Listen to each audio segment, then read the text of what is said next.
আমি দেখছি এই 43 বছর ওয়াজের মধ্যে এই নামাজের ওয়াজ করলে মানুষ বেশি বেজার হয়, আর এই সুদ ঘুষের ওয়াজ করলে মানুষ বেশি বেজার হয়। যখন সুদের ওয়াজ করবেন হুজুর আর ওয়াজ জান না রে, কেমন এক ওয়াজ ধরলো। আপনি বলেন নামাজ ছাড়া কোনো মুক্তি আছে? লা সালাতা লা ঈমানা, যার নামাজ নাই তার ঈমান নেই। বাইনাল আবদি ওয়াল কুফরি তরকু সালাত, বান্দা কাফেরের মধ্যে পৃথক করার জিনিসটার নামই হলো নামাজ।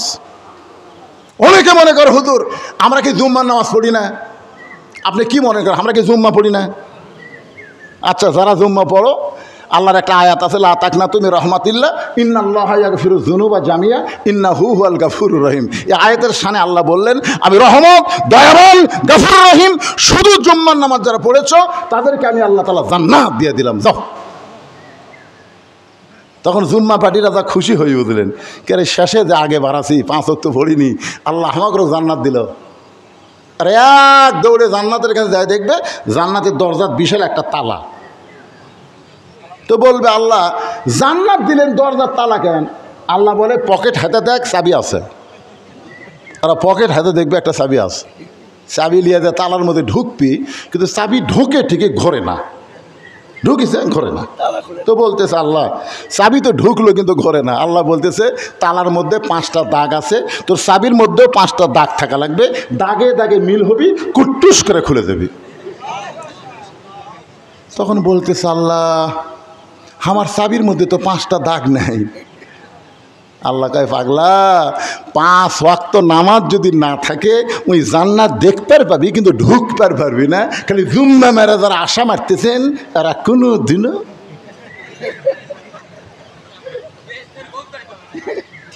জান্নাত দেখতে পারবেন নামাজের কারণে, কিন্তু ঢোকার কোনো উপায় থাকবে না। এই জন্যে ভাইজান 5 ওয়াক্ত নামাজ, ইন্নাস সালাতি, নামাজ কার জন্যে? ওয়া নুসুখি, এখানে বলা হয়েছে কুরবানি। এই কুরবানি মানে গরু খাসি কুরবানি না। এই কুরবানি নিয়ে আমি একটা গান গাবো ছোট্ট করে আপনাদের বোঝানোর জন্যে, যদি বোঝেন ভালো, তারপরে ব্যাখ্যা করা লাগবে না। গানটাকে শুরু করব। ইমানের দাবি যদি কুরবানি হয়, সেই দাবি ঘরে বসে থাকা নয়। ইমানের দাবি যদি কুরবানি হয়, সেই দাবি ঘরে বসে থাকা নয়। ইমানের দাবি হলো কিছু বিনিময়, ইমানের দাবি হলো কিছু বিনিময়। সেই বিনিময় যদি কলিজার ঘাম হয়, সেই ঘাম দিতে যেন তৈরি থাকি। ওগো দয়াময় আমার আল্লাহ দয়াময়। ইমানের দাবি হলো অগ্নিশিখা, বাতিলের বিরুদ্ধে জ্বলতে শিখা। সে আগুনে জ্বলে জ্বলে, সে আগুনে জ্বলে জ্বলে দিব ইমানের পরিচয়। ইমানের দাবি ঘরে বসে থাকুন না কেন? ইমানের দাবি ঘরে বসে থাকা নয়। ঘরত বসে ইমান রক্ষা করবেন। মা ভয় দেখাছে, বাবা ঘর থেকে বাড়াস না, বাহিরে জঙ্গল আছে, বাবা বাহিরে জঙ্গল আছে, জঙ্গলে বাঘ আছে, বাড়াস না। এমন বাঘের ভয় দেখাছে, ছেলে আর বাড়ির থেকে বাড়ায় না, আর বাড়ায় না। জঙ্গল বাড়তে বাড়তে বাড়তে এখানে ঘরের জানলা পর্যন্ত যাচ্ছে। এখন জানলাতে আছে বাঘ ওয়াও করতেছে, ওই ঘরের মধ্যে দৌড়ে মা সাবে ধরে বলতেছে, মা তুমি বার হবার নিষেধ করলে, এখন বাঘই যে আমার জানলার দরজার কাছে আসলো, এখন কি করবো? তখন মা বলতেছে, আমি ভুল ওয়াজ করছি বাবা, আমার ওয়াজ করা লাগতো, বার হরে খালি হাতে বাড়াস না, দাও কুড়াল না বার হ। জোরে কোন কথা ঠিক কিনা? বার হ, খালি হাতে বাড়াস না, দাও কুড়াল লাঠি না বার হ। তাহলে কিন্তু আজকে বাঘ তোমার জানলা পর্যন্ত আসতে পারত না। 15.5 বছর আমরা ভয়ে ঘরের মধ্যে ছিলাম, অন্যায় বাঁচতে বাঁচতে আমাদের জানলা দরজা পর্যন্ত এসে গেছিল। কিন্তু আমাদের বাংলাদেশের তৌহিদি ছাত্র জনতা জীবন দিল, আহত হলো, যার কারণে জঙ্গল সাফ হলো, এখন নেকড়ে বাঘ ভারতে পালায় গেল। আল্লাহর ওলি বলেছিলেন এমন একটা সময় আসবে পালানার গর্ত ইন্দুর পাবে না। জোরে কোন কথা ঠিক কিনা? গাছের গোড়া নাড়া দিবে, দিল্লি দাদা বাবু নানা বাড়ি গিয়ে পড়বা। আজকে সেইটা আমরা দেখতেছি। শুধুমাত্র আমাদের ছেলেরা ঘরে বসেছিল না, ইমানের দাবিতে তারা ঘর ছেড়ে রাস্তায় ছিল। বাবা ফোন করেছে, মা ফোন করেছে, ভাই ফোন করেছে, একটা কথাই বলেছে, অন্যায়ের কাছে আর মাথা নত করবো না। বিএনপি এত বড় দল হয়ে ঘরের মধ্যে ঢুকে গেছে। জামাত ইসলাম অনলাইনে মিটিং করতেছে, সমস্ত অফিস আদালতে চাবি মাইরে দিছে। এভাবে আর চলতে দেওয়া যায় না। রক্ত দেব, জীবন দেব, বাংলাদেশের ফ্যাসিজ মুক্ত করবো। জোরে কোন কথা ঠিক কিনা? এই জন্যে আমাদের ইমানের দাবি বসে থাকা নয়। খালি বসে আছিল 500 টাকার গোস্ত 550, পরের হাটে গেছে 600, পরের হাটে গেছে 650। কে রে, এই হারে তো গরুর দাম বাড়তেছে না, কিন্তু পরের হাটে জামাই যাচ্ছে, এখন বলতেছে জামাই যাচ্ছে আজ কিন্তু 1 কেজি হবে না, 2 কেজি লাগবে। তো 650, 1300 টাকা মনে করে 1500 টাকা গোস্ত নেওয়ার পরে দিছে যে আমাকে 200 টাকা ফেরত দিবি। এখন গোস্তওয়ালা 100 টাকা দিচ্ছে। তো বলতেছে ভাই কে? 700। তখন দেখতেছে 700, তাকে দেখে যে গোস্ত বেচতেছে ওইটা একটা বড় খাটিয়া আর একটা দাও। গোস্ত টোপলারে থুয়ে খপ করে দাও নিছে, খপ করে এমনভাবে নিছে, খপ করে জিঙ্গা বিড়া ইন্দুর ধরে খপ করে দাও নিয়ে ওই লাঠি খাটিয়ার ওপর মারছে। লাত্তি মারে বলতেছে গাড়ির ওপর দাও ধরে, এখন বল কত করে কেজি? এতদিন মুখ খুলিনি, তুই ইচ্ছা মতো দাম বাড়াছো, এখন বল কত করে কেজি? কষাই বলতেছে আপনি যা দিবেন তাই, আপনি যা দিবেন তাই, আপনার কাছে কোনো দরদাম নাই ভাই, দরকারে ফিরে নিয়ে যান ভাই। এটা গেলেন ভাই কে কি? অন্যায়কে প্রশ্রয় দেওয়া যাবে না, যেখানে অন্যায় সেখানে বাধা দিতে হবে। জোরে কথা কন না কে? মুয়াজ্জিন বলতেছে হুজুর যে হারে চোর শুরু হয়ে গেছে আলী মাহমুদপুর, আপনি একটু দোয়া করেন তো। এশার নামাজের পরে ইমাম বলতেছে মুসল্লি ভাইরা জরুরি এলাম, যে হারে আলী মাহমুদপুর চুরি শুরু হয়ে গেছে, এই চোরের হাত থেকে বাঁচতে গেলে 3 বার সূরা ফাতিহা, 7 বার আস্তাগফিরুল্লাহ, 11 বার দরুদ শরীফ পড়েন। সবাই যখন পড়িছে তখন ইমাম সাহেব সবাইকে নিয়ে বলতেছে ভাই খুব ভালো করে খালি মনোরথ করা লাগবে, চোখের পানি বার করে। তো ইমাম বলতেছে আল্লাহ চোরের হাত থেকে আলী মাহমুদকে হেফাজত করো আল্লাহ, এই হারে অস্ট্রেলিয়ান গাভিগুলো চুরি হয়ে যাচ্ছে আল্লাহ, আল্লাহ চোরের হাত থেকে বাঁচাও। চোর মসজিদের বাহির থেকে জানলা দিয়ে বলতেছে আমিন আমিন, কারণ চোর জানে দোয়া দিয়া চুরি বন্ধ হবি না, চোর এটা জানে। এই জন্যই তো বিশ্ব ইজতেমায় এত লোক কেন যায়, সুদেরও ঘুষেরও মদারও সব যায়। আখেরি মোনাজাত হচ্ছে হুজুর, আখেরি মোনাজাত, সালা নামাজ পড়ছো নামাজ পড়বি। আমার এলাকার একটা হাইস মাইক্রো ভাড়া গেছে, টাঙ্গাইল গেছে, আমার কাছে বলছে হুজুর আপনি দেখছেন 201 গম্বুজ মসজিদ দেখছেন হুজুর? আমরা গেছিলাম হুজুর, মসজিদ দেখাচ্ছে হুজুর, মসজিদ ছাদের উপর চলছে, সেই গুণা করে দেখছি 201টা গম্বুজ হুজুর, কলজা শান্তি হুজুর।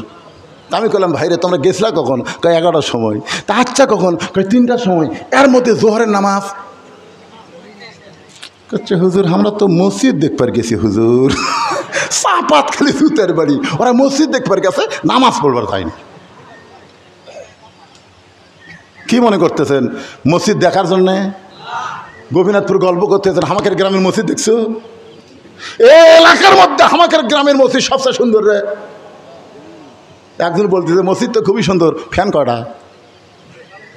আমি তো কোনদিন ভিতরে ঢুকিনি ভাই, আমি বাইরে থেকে দেখি।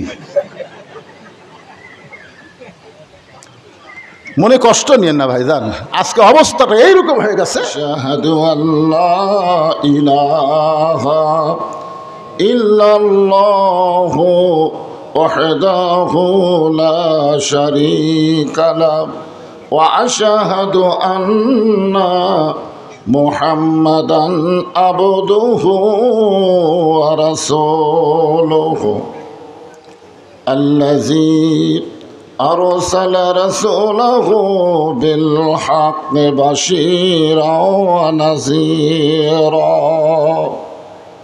وداعيا إلى الله بإذنه وسراجا منيرا فقد قال الله تعالى في كلامه المجيد والفرقان الحميد জবান খুলে সকলে পড়েন আউযু বিল্লাহি মিনাশ শাইতানির রাজিম বিসমিল্লাহির রহমানির রহিম ইযা أصابتهم مصيبة قالوا إنا لله وإنا إليه راجعون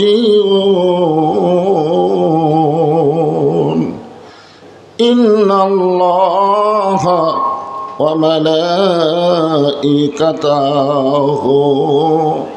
يصلون على النبي يا أيها الذين آمنوا صلوا عليه وسلموا تسليما اللهم صل على محمد اللهم بارك على محمد مشرق حب محمد সকলে বলি সাল্লাল্লাহু আলাইহি ওয়াসাল্লাম মতলায়ে দিওয়ানি মা মতলায়ে খুরশিদ ইশকাস सीनाए सो जाने मा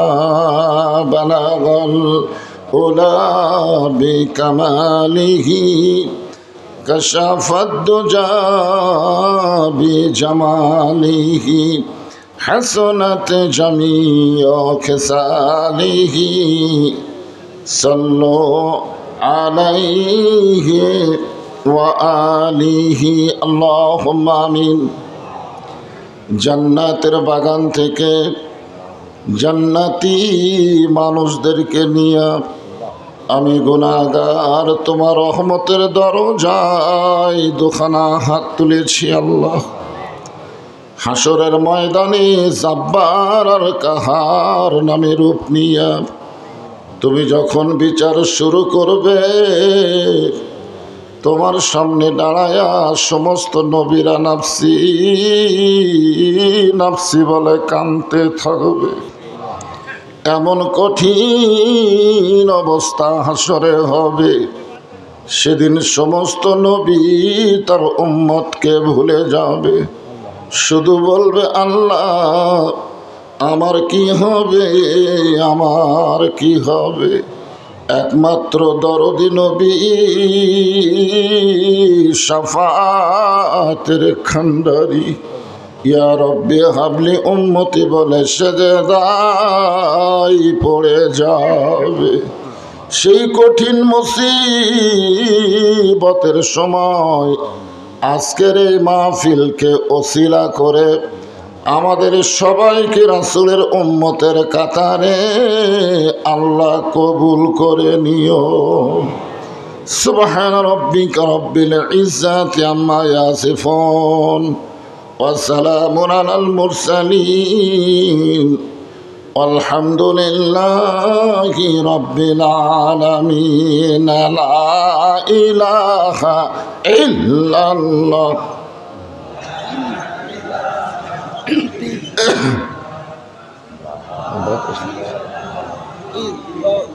মাইক ভালো কিন্তু এদের আক্কেল গণি খারাপ হলো সব বক্তা এক সমান আমি একটু মাপে লম্বা ঠিক না? তো দেখেন এই যে যেটাই কথা বলবো সেটা এই জায়গা আমার থুতুনি দাঁড়িয়েও নিছে, কথা স্পষ্ট হচ্ছে না।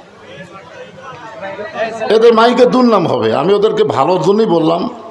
আলোক করে দাও, মানে উঁচা করে দাও। হ্যাঁ, আপনারা না, এই মহাপাটার হলে হবে। সবাই কথা বললে এটা আর মাহফিল থাকবে না, এটা হাট বাজার হবে, গোপীনাথপুর হাট। এটা গোপীনাথপুর হাট, এই জন্য হইচই চলবে না। একেবারে জবার মধ্যে দেখি কি করে, কি কর, কি জন্য হবে না।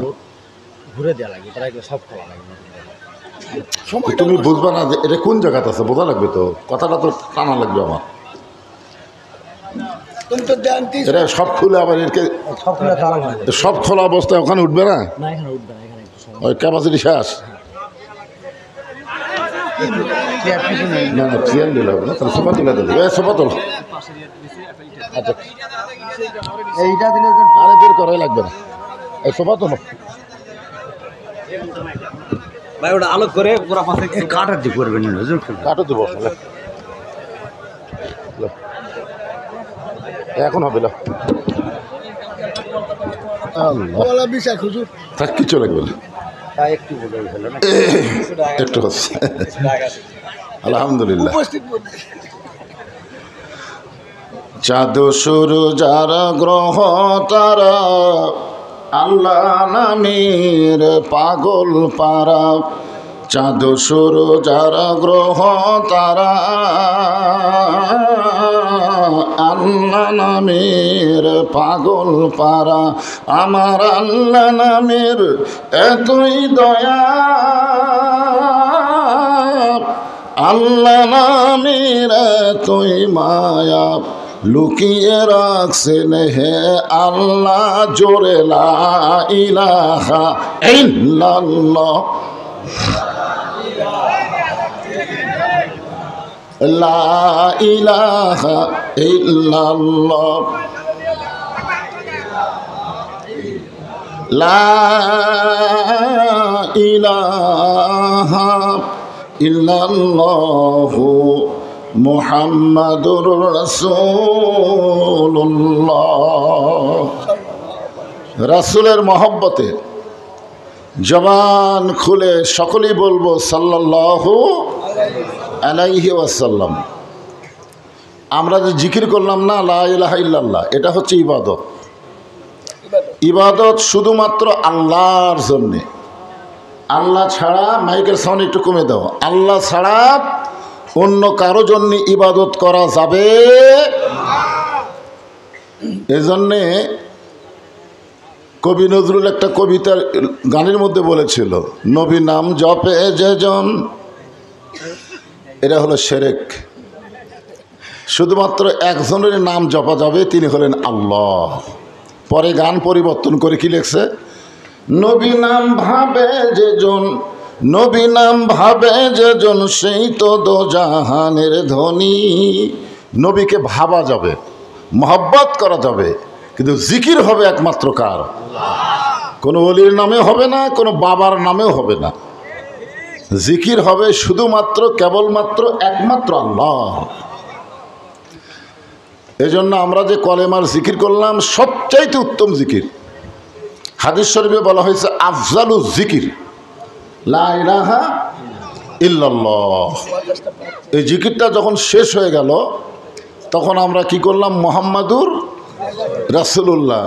এটা বলার সাথে সাথে আমাদের উপরে নবীর প্রতি দরুদ পড়া কি হয়ে গেল, সংক্ষিপ্ত দরুদ, ওয়াজিব হয়ে গেল।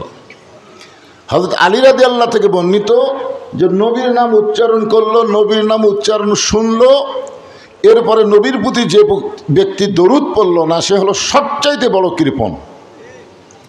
তা আমরা নবীর নাম শোনার সাথে সাথে বলবো কি, সাল্লাল্লাহু আলাইহি ওয়াসাল্লাম। আপনি বললেন, সেদিন ওয়াজ করছি ধনতলা মামুদপুর নাকি, আর আজকে হচ্ছে আলী মামুদপুর, খালি মামুদপুরি পাশাপাশি। তো আলী মাহমুদপুরের মাহফিলে আপনারা দরুদ শরীফ পড়তেছেন, অথচ একদল ফেরেশতা আপনার দরুদ শেষ হওয়ার সঙ্গে সঙ্গে মদিনায় রাসূলের রওজা মোবারকে আপনার নাম সহ জায়গা সহ পৌঁছায় দিবে। আমরা এখানে অনেকেই আছি মদিনায় যাবার চাইলেও যাবার ভাগ্যে হচ্ছে না তো, কারণ এটা তো বাংলাদেশের মধ্যে না। যাবার গেলে কি লাগবে? পয়সা লাগবে। একটা গানও আছে, সাধ্য আছে সম্বল নাই, করি কি উপায়, মনে বড় আশা ছিল যাব মদিনায়, আরব সাগর পাড়ি দিব, নাই কয় আমার তরি, আমি পাখি নই যে উড়ে যাব ডানাতে ভর করি। যাওয়া লাগবে না, এখান থেকে মহব্বতে নবীর প্রতি দরুদ পড়েন, ফেরেশতারাই আল্লাহ নবীর রওজা মোবারকে আপনার নামে পৌঁছে দিবে। এখন বলেন তো, যার কাছে দরুদ পৌঁছানো হবে তিনি কি ঘুমায় আছেন, মরে আছেন, না শুয়ে আছেন? জীবিত শুয়ে আছেন, জীবিত। এইটা নিয়ে ফেতনার দরকার নাই। আমরা ছোটবেলায় একটা গজল শুনতাম, ইসলামের আলো জলায়া দিয়া নবী শুইয়া আছেন সোনার মদিনায়। যদি মরে থাকে তাহলে দরুদ পৌঁছাবে কেমনে? এই জন্যে ইমানটার মধ্যে এটা খেয়াল রাখবেন, সারা জীবনের ইবাদত এক রাতের মহব্বত। ওজন বেশি কার? মহব্বতে। বোঝেন না আপনারা? মহব্বতে। গাড়ির সুরের ভিতরে আবু বকর রাদিয়াল্লাহু কোনো ইবাদত করে নাই। নবী ঘুমাইয়া গেছেন আর নবীর মাথাটা নিজের উরাতকে বালিশ বানিয়ে দিচ্ছেন। বিষাক্ত সাপ কামড় মারছে, এরপরেও পা টান দেয় নাই। শুধু এই মহব্বতে রাসূল বলেছেন সমস্ত উম্মতের ইবাদত আবু বকরের মহব্বত। মিজানে দিলে ইবাদতের চাইতে মহব্বতের ওজন বেশি হবে।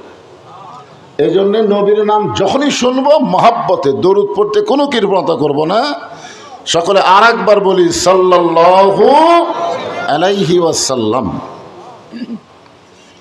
আজকের এই মাহফিলের সম্মানিত সভাপতি, এই গ্রামের কৃতি সন্তান আলহাজ মোহাম্মদ আলহাজ মোহাম্মদ তোজাম্মল হোসেন মাস্টার সাহেব। আজকের এই মাহফিলের সম্মানিত সভাপতিকে অন্তরের অন্তঃস্থল থেকে আমি শুভেচ্ছা জ্ঞাপন করছি। প্রধান অতিথি জনাব আলহাজ মোহাম্মদ হাবিবুর রহমান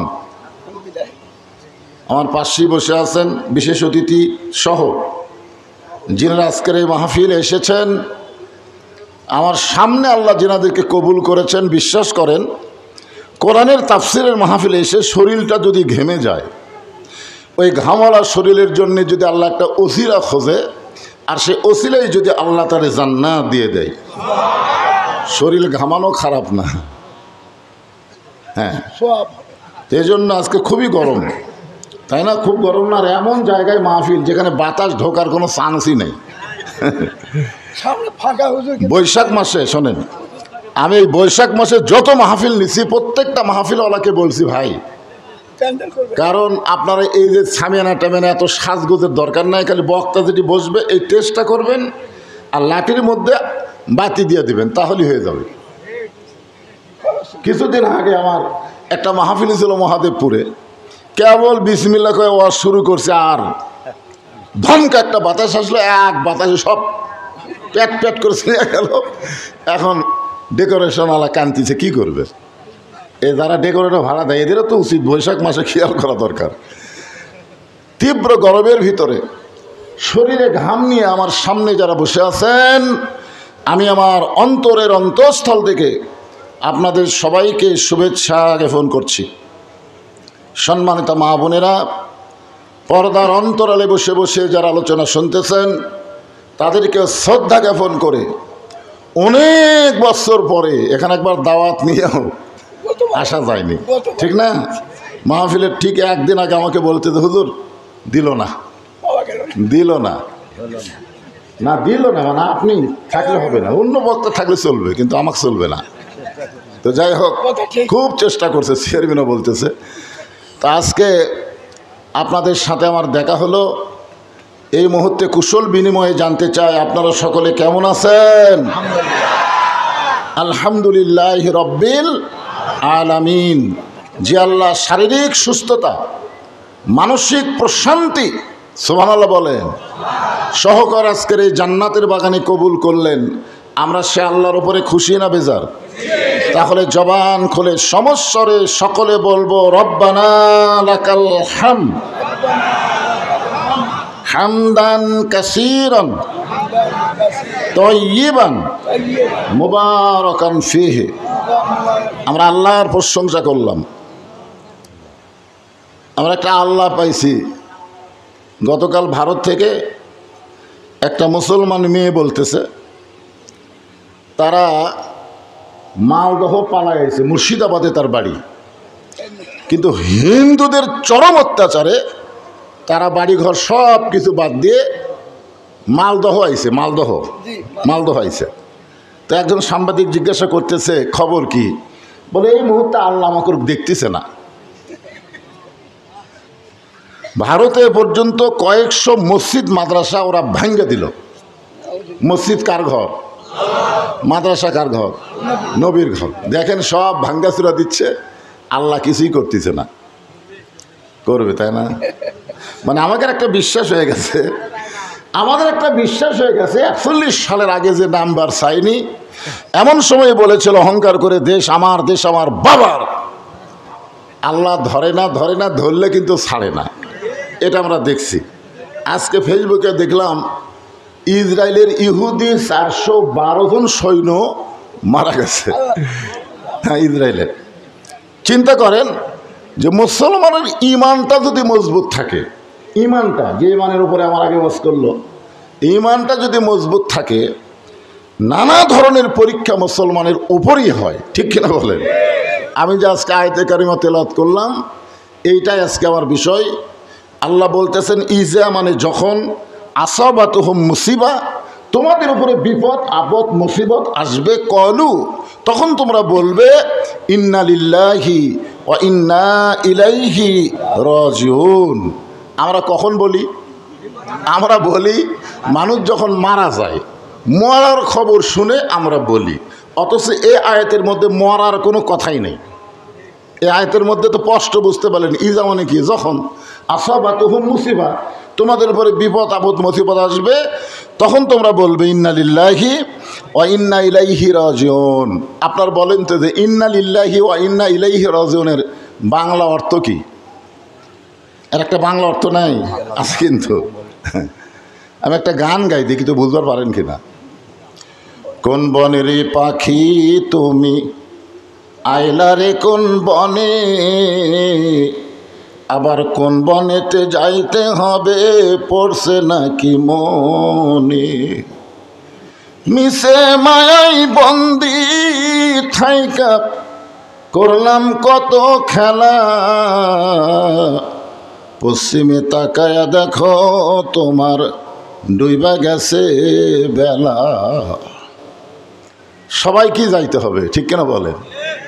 আজকে যারা সাধারণভাবে মৃত্যুবরণ করতেছে তাদের যাওয়া, আর যাদেরকে হত্যা করতেছে তাদের যাওয়া কিন্তু এক না, এক নয়। কারণ আমি এক মাহফিলে বলেছিলাম শেখ মুজিবুর রহমান মারছে না মরছে? মারছে। জিয়াউর রহমান মরছে না মারছে? জিল্লুর রহমান মারছে না মরছে? এই তিনটা রহমানই কিন্তু বাংলাদেশের প্রেসিডেন্ট ছিল। ধরে কোন কথা ঠিক না? এই তিনটা রহমানই বাংলাদেশের প্রেসিডেন্ট ছিল। একটা শেখ মুজিবুর রহমান, একটা জিয়াউর রহমান, একটা জিল্লুর রহমান। কি বুঝতেছেন? যখন মতিউর রহমান নিজামীকে ফাঁসি দেওয়া হবে, তার আগে একজন উকিল এসে বলতেছে যে আপনি একটা দলের প্রধান, আপনি যদি রাষ্ট্রপতির কাছে একটা বাঁচার দরখাস্ত লেখেন, আর রাষ্ট্রপতি যদি দয়া করে আপনাকে মাফ করে, তাহলে আপনার ফাঁসির দণ্ড হবে না। তা আপনি এখন কি করবেন? রাষ্ট্রপতির কাছে কি দরখাস্ত লিখবেন? না না না, ওনাকে উকিল বলতেছেন। উনি তখন মুচকি মুচকি হাসতেছে আর বলতেছে, উকিল তুমি এমন একটা কথা বললা যেই কথাটা পালন করা হলো শিরক, বেঈমানি।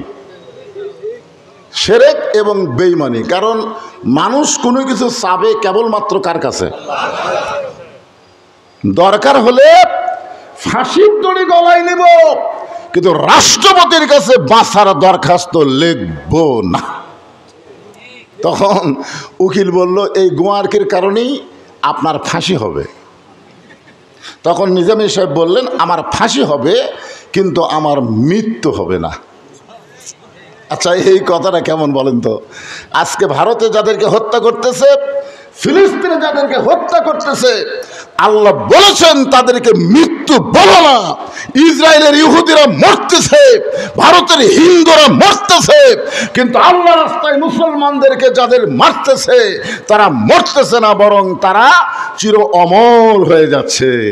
আপনার বলেন তো, এই কথা কি আমার না আল্লাহর? হ্যাঁ, তাহলে এখন আয়াতের দিকে খেয়াল করে খুব মনোযোগ সহকারে শোনা রাখবে। আপনাদের কাছে আমার প্রশ্ন হলো, আচ্ছা মানুষ মরলে আমরা কেন ইন্নালিল্লাহ পড়ি? আপনারা কি জানেন? না জানলে বলবেন জানি না। আমি বড় বড় হুজুর বলছি, বড় বড় হুজুর, আমি তো আর কি হুজুর, আমাকে যারা পড়াছে সেই হুজুরদের বলছে, হুজুর আচ্ছা এই যে মানুষ মরলে আমরা ইন্নালিল্লাহ কই, কেন কই? তো হুজুরা বলতেছে আগে থেকে হয়ে আসতেছে। আগেকার হুজুরা কছে, আমরাও বলতেছি, পরের হুজুরাও কবে, সাধারণ মানুষও কবে। এই তো আমি চিন্তা করে দেখলাম এখানে তো মরার কোনো কথা নাই, তাহলে মরার পরে আমরা ইন্নালিল্লাহ পড়ি কেন? একজন মস্ত বড় পয়গম্বর, নাম হলো মুসা কালিমুল্লাহ, নাম শুনছেন তো? উনি মাঝে মধ্যে তুর পর্বতে যেতেন। একদিন তুর পর্বতে গিয়ে দাঁড়িয়ে আছেন, আল্লাহ বলতেছে, মুসা কি খবর? মুসা বলতেছে, আল্লাহ আপনাকে একটা প্রশ্ন করার জন্য দাঁড়িয়ে আছি। তা আল্লাহ বলে, মুসা কি প্রশ্ন? বলে, প্রশ্ন হলো আমার যা আছে আপনার তা নেই। আল্লাহ কয়, মুসা এই প্রশ্ন করার জন্য তুমি দাঁড়িয়ে আছো? তোমার যা আছে আমার তা নাই? মুসা বলতেছে, আল্লাহ আমি হিসাব নিয়ে দেখলাম আমার যা আছে আপনার তা নাই। আল্লাহ বলে, মুসা তোমার এমন কি আছে যে এটা আমি আল্লাহর নাই? মুসা বলতেছে, আল্লাহ আমার মৃত্যু আছে কিন্তু আপনার মৃত্যু নাই। আল্লাহ বলতেছে, ঠিকই তো তাই রে। মুসা বলতেছে, আল্লাহ আপনি শক্তির কারণে মারতে পারবেন কিন্তু আপনি কোনোদিন মরতে পারবেন না, কারণ মরার মধ্যে যে কি মজা আছে এটা আমি মুসা পাবো কিন্তু আপনি পাবেন না। আপনার বলেন তো, মরার মধ্যে মজা না কষ্ট? তাহলে কোরআনের আয়াত আপনার পড়েননি? কুল্লু নাফসিন যায়কাতুল মউত, প্রত্যেকটা আত্মা মৃত্যুর স্বাদ গ্রহণ করবে। স্বাদ মানে কি? মুরগির তরকারি কেমন? সেই মজা স্বাদ। গোস্তের তরকারি কেমন? সেই মজা স্বাদ। তাহলে আপনি যদি গোস্তের তরকারির স্বাদ বোঝেন, মাছের স্বাদ বোঝেন, তো মরার একটা মজা আছে সেটা বুঝবেন না? মরার মজা কি? মরা কিন্তু লাগবেই, যতই গরম লাগুক আর যতই দৌড়াদৌড়ি করেন মরা লাগবেই। খালি একটা কথা বিশ্বাস করেন, কিন্তু আমরা সাধারণভাবে মরব না, আমাদের মৃত্যুটা যেন জান্নাত পাওয়ার কারণ হয়। জোরে কোন সুবহানাল্লাহ। যেরকম আজকের আমার ভাই বললেন, ওয়ালা তামুতুন্না ইল্লা ওয়া আনতুম মুসলিমুন, তোমরা মুসলমান না হইয়া মরিও না। আল্লাহ বলে, মুসা মৃত্যু তোমার কাছে কেমন মনে হয়? মুসা বলতেছে, আল্লাহ দুনিয়ার জীবনে আপনি যত নিয়ামত আমাকে দিয়েছেন, আমাকে নবীর নিয়ামত দিয়েছেন, কালিমুল্লাহর নিয়ামত দিয়েছেন, লাঠির নিয়ামত দিয়েছেন, সুবহানাল্লাহ বলেন, বহু নিয়ামত আপনি আমাকে দান করেছেন। সমস্ত নিয়ামতের ভিতরে মৃত্যুটাই হলো আমার কাছে সবচাইতে বড় নিয়ামত। সালাম অমিনকাস সালাম তাবারাকতা ইয়া যাল জালালি ওয়াল ইকরাম। কঠিন গরমের ভিতরে সকলের গাও ঘেমে ঘাম পড়তেছে, আল্লাহ এত গরমের মধ্যে তোমার বান্দারা আরামের বাড়ি ফ্যানগুলোকে বাদ দিয়া তোমার কোরআনের মহব্বত, নবীর সুন্নাহকে মহব্বত করে ঘন্টার পর ঘন্টা জান্নাতের বাগানে বসে কোরআন হাদিস আলোক আলোচনা শোনার শেষে আমি গুনাহগারের সঙ্গে রহমতের দরজায় ফকির হয়ে দোকানে হাত তুলেছি। আল্লাহ মেহেরবানি করে আজকের মাহফিল আমাদের সকলের হেদায়েতের জন্যে, নাজাতের জন্যে, জান্নাতের জন্যে কবুল করে নাও। এই মাহফিলের শুরু থেকে শেষ পর্যন্ত যে আলোচনা হইল, ইন্না লিল্লাহি ওয়া ইন্না ইলাইহি রাজিউন, সবচেয়ে বড় বিপদ হলো বেঈমান হয়ে মরে যাওয়া। আমরা মনে করি মানুষ মারা বিপদ, মানুষ মারা বিপদ না। আল্লাহ যেই তিনটা কারণ আজকে উল্লেখ করলাম, 1 নম্বর হলো না মরলে জান্নাতে যাওয়া যাবে না, 2 নম্বর হলো আমরা মরবো কেবলমাত্র আল্লাহর জন্যে, 3 নম্বর হলো দুনিয়া ক্ষণস্থায়ী, আখিরাত চিরস্থায়ী, চিরস্থায়ীকে পছন্দ করে দুনিয়া থেকে যাইতে আমরা সবাই ইমানের সঙ্গে মুসলমান হিসেবে আল্লাহ কবুল করে নাও। বড় কষ্ট করেছে আজকের মাহফিলের সম্মানিত সভাপতি, অনেক কষ্ট করে আজকের এই জান্নাতের বাগান লাগাইছে। আল্লাহ যে সমস্ত ছেলেরা কষ্ট করে যুবক মুরব্বীর সঙ্গে এই জান্নাতের বাগান লাগানোর জন্যে সহযোগিতা করেছে, আল্লাহ সকলকে আজকের মাহফিল ওসিলাই তুমি জান্নাতি কবুল করে নাও। আলী মাহমুদপুরের উপরে আল্লাহ রহমত বরকতের দরজা খোলো। মুরব্বী বলতেছে যারা প্রবাসে আছে তারা অনেক অনুদান দিয়েছে। আল্লাহ একটা মানুষ সহজে বিদেশে যাইতে চায় না, আল্লাহ বড় কষ্টে যায়। আল্লাহ যেখানেই থাক তাকে ভালো রেখো, তার শরীরটা ভালো রেখো, কামায় বেশি বরকত দিও, আরও বেশি বেশি কোরআনের মাহফিলের জন্য যেন দান করতে পারে আল্লাহ তৌফিক দিও। এই আল্লাহ পর্দার অন্তরালে আমার মা বোনেরা আবিদা সালিহা পর্দা নিজে কবুল করে, মা ফাতেমার চরিত্র দান করো। আমি অসুস্থ, আমার মতো যারা অসুস্থ অবস্থায় হাত তুলেছে আল্লাহ সবাইকে সুস্থতার নিয়ামত দান করে দাও। আয় আল্লাহ তাআলা কত মানুষের জানাজার নামাজ আমরা পড়েছি, এই 2 হাত দিয়ে কত কবরে আমরা মাটি দিয়েছি।